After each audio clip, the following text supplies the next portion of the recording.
नमस्कार। सत्य सारथी में आप सभी का स्वागत है। राजनीतिक हलकों से लेके समाज तक, मीडिया से लेके चट्टी चौराहों तक ये एक बड़ा चर्चा का विषय बन गया है। क्या नीतीश कुमार की मानसिक स्थिति ठीक है? क्या वो इस योग्य हैं कि उनको गद्दी पे रहने दिया जाए?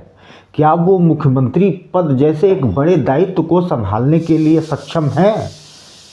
क्या उनकी मानसिक स्थिति ऐसी है कि वो सही और जटिल निर्णय ले सकते हैं? ये सवाल अनायास नहीं उठे हैं। पिछले कुछ सालों के घटनाक्रम पे अगर आप नज़र दौड़ाएं तो आपको ये देखने को मिलेगा, आपको ये समझने को मिलेगा कि नहीं, सब कुछ ठीक नहीं है नीतीश कुमार के साथ। इसमें कहीं दो राय नहीं है कि अभी जो समकालीन नेता हैं उनमें नीतीश कुमार सबसे प्रभावी नेताओं में से एक है।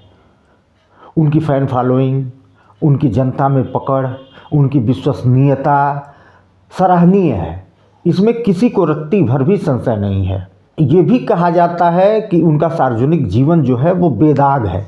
उन पे किसी तरह का दाग नहीं लगा है, न तो भ्रष्टाचार का लगा है, न तो परिवारवाद का लगा है, न ही कम्युनल लगा है, न ही जातिवादी लगा है।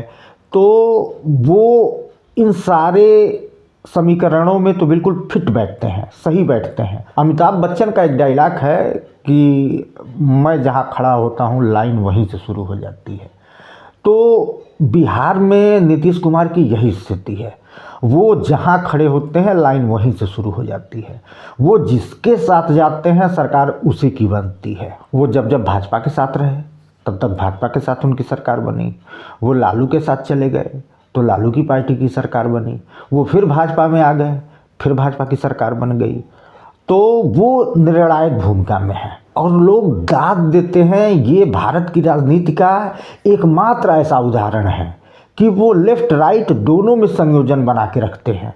वो भाजपा के साथ भी उतने ही सहज से रहते हैं, वो राजद के साथ भी उतने ही सहज से रहते हैं। वो भाजपा के साथ चले जाएं तो भी जनता को कोई दिक्कत नहीं है, वो राजद के साथ चले जाएं तो भी जनता को कोई दिक्कत नहीं है। स्थिति तो यहाँ तक है कि बिहार में जनता किसी भी पार्टी को पसंद करे, किसी भी पार्टी को वोट दे, लेकिन मुख्यमंत्री वो नीतीश कुमार को ही देखना चाहती है। ये ट्रेंड अभी तक चलता चला आया है। लेकिन पिछले कुछ सालों से जो उनकी मानसिक स्थिति है उसके बाद बुद्धिजीवी ये विचार करने लगे हैं, ये चर्चा करने लगे हैं, ये बात करने लगे हैं कि नहीं, चलिए ठीक है, नीतीश जी बहुत अच्छे हैं, नीतीश जी बेदाग हैं, नीतीश जी ने बहुत अच्छा काम किया है। लेकिन अब क्या उनकी स्थिति ऐसी है कि उनको मुख्यमंत्री बने रहना चाहिए, या उनको जितनी बड़ी उपलब्धि लेके वो चल रहे हैं उसको मटियामेट न कर दें, उस पर बहुत बड़ा धब्बा न लग जाए, उसके पहले ही उन्हें रिजाइन करके किसी और को मुख्यमंत्री बनने देना चाहिए। ये विवाद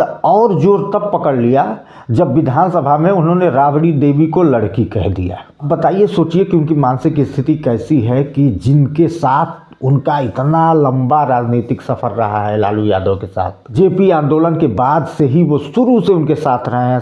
समाजवादी विचारधारा के लालू भी रहे हैं, समाजवादी विचारधारा के नीतीश भी रहे हैं, दोनों एक साथ रहे हैं। लालू को जब पहली बार मुख्यमंत्री लालू बने थे तो ये कहा जाता है, ये बताया जाता है कि लालू को मुख्यमंत्री बनाने में सबसे बड़ा योगदान नीतीश कुमार का था। तो ये आज का नहीं, पता नहीं कितना पुराना संबंध है। वो राबड़ी देवी को भाभी कहते हैं, लालू को बड़े भाई कहते हैं, तेजस्वी तेज प्रताप को भतीजा कहते हैं।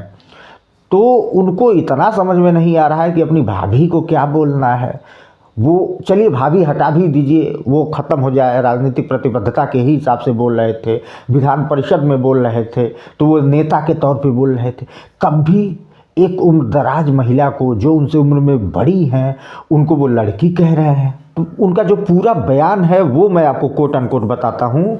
उन्होंने कहा ये लड़की है, वो पहले उन्होंने राबड़ी देवी ने कुछ सवाल उठाए कानून व्यवस्था को लेके, तो उसके जवाब में नीतीश बोल रहे थे, वो कहे कि ये लड़की है, इसके जो पति, हालांकि वो साइलेंट कर दिए, कामा में पति को संबोधित कर रहे थे, तो कहे इसके जो है वो जब हट गए तो इसको मुख्यमंत्री बना दिया। काम किया है तुम लोग, तो आगे बढ़ाया है किसी लड़की को, तुम लोग किसी महिला को आगे बढ़ाया है। तो बताइए, एक ऐसी महिला को जो कि पूर्व मुख्यमंत्री रह चुकी हैं, उम्र में उनसे बड़ी हैं, कोई कटुता भी नहीं है, जिनको आप भाभी कहते आए हैं, जिनको आप प्रणाम करते थे, उनको आप लड़की बोल रहे हैं, वो भी विधान परिषद में। तो हंगामा मचना ही मचना था, हंगामा मचा।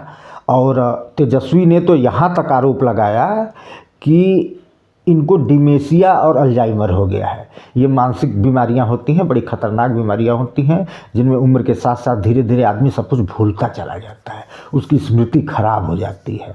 तो तेजस्वी यादव ही नहीं, प्रशांत किशोर भी ये आरोप लगा चुके हैं, और भी कई लोग ये आरोप लगाते हैं कि उनको डिमेंशिया हो गया है, अल्जाइमर हो गया है। हालांकि जदयू के लोग डिफेंड करते हैं, तो भाई उनका तो काम है डिफेंड करना, लेकिन ये सवाल तो मौजूद है कि क्या नीतीश कुमार की मानसिक स्थिति वाकई ठीक है। क्योंकि नीतीश कुमार जिस तरह के नेता रहे हैं शुरू से, अगर आप उनके व्यक्तित्व को देखें, उनके बयानों को देखें, तो वो ऐसे नेता रहे हैं जो किसी पे बहुत व्यक्तिगत प्रहार नहीं करते हैं। वो इशारों में ही अपनी बात ऐसे कह जाते हैं जो बहुत प्रभावी होता है, और उनका जो समर्थक वर्ग है उनको और ज़्यादा नीतीश के करीब लाता है, नीतीश के लिए सहानुभूति पैदा होती है। वो कभी भी किसी भी व्यक्तिगत आक्षेप या बहुत कड़े हमले कभी से नहीं करते आए हैं। याद करिए, जब नीतीश कुमार एनडीए के साथ थे और फिर हट गए, राजद के साथ चले गए, और चुनाव था, राजद के साथ वो चुनाव लड़ रहे थे, तो नरेंद्र मोदी ने मुद्दा बनाया था, एक डीएनए से संबंधित कुछ बात कही थी। तो नीतीश कुमार ने मोदी पे कोई व्यक्तिगत हमला नहीं किया, उन्होंने उस डीएनए को ही मुद्दा बना के और पता नहीं कईयों लाख सैंपल भिजवाए दिल्ली डीएनए का, और कहा कि आप बिहारियों के डीएनए को गाली दे रहे हैं, आप हमको गाली नहीं दे रहे हैं। तो उन्होंने डीएनए को इतना बड़ा मुद्दा बना दिया कि भाजपा को उस चुनाव में बड़ा नुकसान उठाना पड़ा, और भारतीय जनता पार्टी चुनाव हार गई, और राजद और नीतीश कुमार वाला गठबंधन, जो महागठबंधन कहा जाता है, वो बड़े स्तर से चुनाव जीती और नीतीश कुमार मुख्यमंत्री बने। वो हर सवालों का जवाब भी इतने सुलझे अंदाज में देते हैं कि उनको जो बात कहनी है वो प्रभावी ढंग से अपने ऑडियंस तक वो पहुंचा देते हैं, और किसी के प्रति कोई दुर्भावना भी नहीं दिखती है। वो कुछ भी ऐसा नहीं कहते जिससे व्यक्तिगत विद्वेष पैदा हो। किसी के भी उनके भी, यानी जो राजद के भी पक्ष के वोटर हैं, वो भी बहुत ज़्यादा नाराज़ ना हो, उनको घृणा ना हो नीतीश कुमार से। जैसा कि आपको पता है कि समर्थक इतना ज़्यादा वो जुड़ जाते हैं पार्टी के साथ या विचारधारा के साथ कि अगर उनके नेता को कुछ खराब कहा जाता है तो वो व्यक्तिगत रूप से आहत होते हैं। तो नीतीश कुमार ने कभी भी किसी नेता के लिए ऐसा नहीं बोला है कि जिससे व्यक्तिगत आक्षेप की झलक मिले और उनके समर्थकों के मन में नीतीश कुमार के प्रति किसी भी तरह की दुर्भावना या घृणा उत्पन्न हो। तो इतना नाप तौल के, इतना सोच समझ के, इतने संतुलित तरीके से काम करने वाला नेता जब इस तरह की हरकतें कर रहा है, और ऐसा नहीं है कि ये पहली बार है, अगर पहली बार होती तो मान लिया जाता कि भाई उस दिन कुछ मूड ठीक नहीं था, या उस दिन कुछ तबीयत गड़बड़ थी, या भाव में आके या आवेश में आके उन्होंने ऐसा कह दिया। ये पर्टिकुलर चलता चला आ रहा है, ये पिछले काफ़ी सालों से चल रहा है इस तरह का कि नीतीश, जिससे ये इंडिकेशन मिलने लगे हैं कि नीतीश कुमार की मानसिक स्थिति ठीक नहीं है। आपको याद आ रहा होगा कि एक चुनावी कार्यक्रम में वो गए थे, तो वहाँ एक महिला नेता थी, तो माल्यार्पण करना था, माला देना था, माला पहनाना था, तो वो माला लेके उसके गले में डालने के लिए चले गए। संजय झा उनके बगल में ही खड़े थे, वो उनको रोकने का प्रयास किए, उनका हाथ पकड़ने का प्रयास किए, लेकिन ये झटक दिया, हटा जाए, क्या करता है तुम लोग, सिखाता है तुम लोग, हटो, और इन्होंने उसको माला पहना दिया। वो मुद्दा भी काफ़ी उठा, लेकिन चूंकि नीतीश कुमार के चरित्र पे कोई लांछन नहीं लगा है, कभी कोई दाग नहीं लगा है, तो वो कोई खतरनाक मुद्दा नहीं बन पाया, या जनता में उसका गलत परसेप्शन नहीं गया। लेकिन ये सवाल तो उठने ही लगे कि क्या इनकी मानसिक स्थिति ठीक है।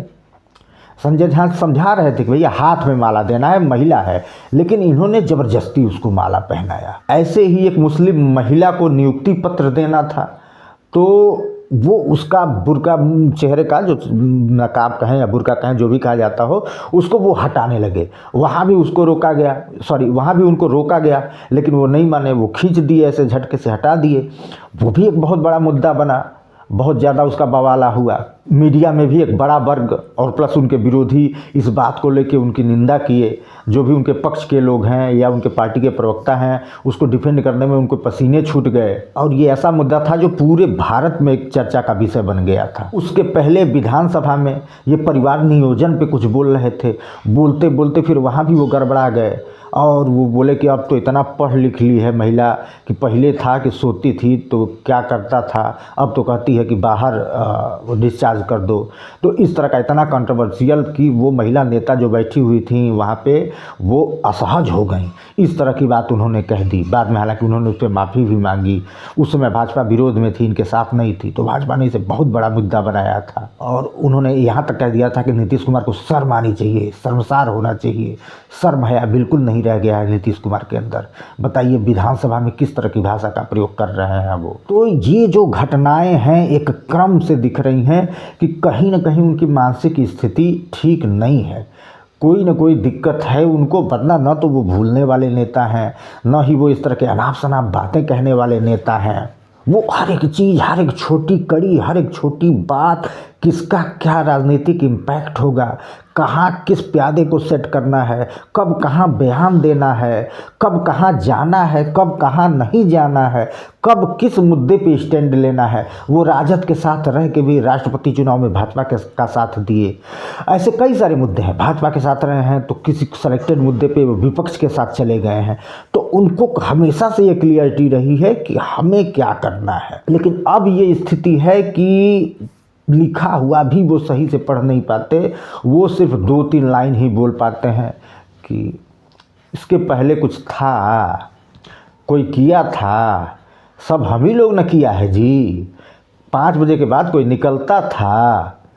तो अब ये इनको बस ये 3-4 डायलॉग सी रटे रटाई ये बोल पा रहे हैं।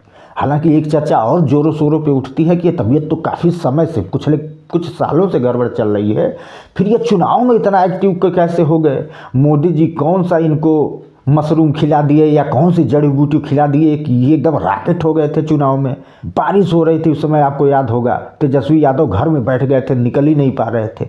उस समय जहाज़ उड़ने लायक नहीं था, इस वजह से तेजस्वी नहीं निकले कि भैया जहाज़ उड़ ही नहीं पाएगा तो हम जाएंगे कैसे। उस स्थिति में भी, उस परिस्थिति में भी नीतीश कुमार 4 व्हीलर से बैठ के, कार से बैठ के गए, सभा को संबोधित किया और एक नहीं कई सभाएं की। तो ये एक अलग चर्चा का विषय है कि पता नहीं मोदी जी ने कौन सा टॉनिक, कौन सी जड़ी बूटी, कौन सा च्यवनप्राश चटा दिया था इनको कि ये चुनाव का जो 1-2 महीने का 1.5 महीने का पीरियड है उसमें एकदम ये रॉकेट बन गए थे।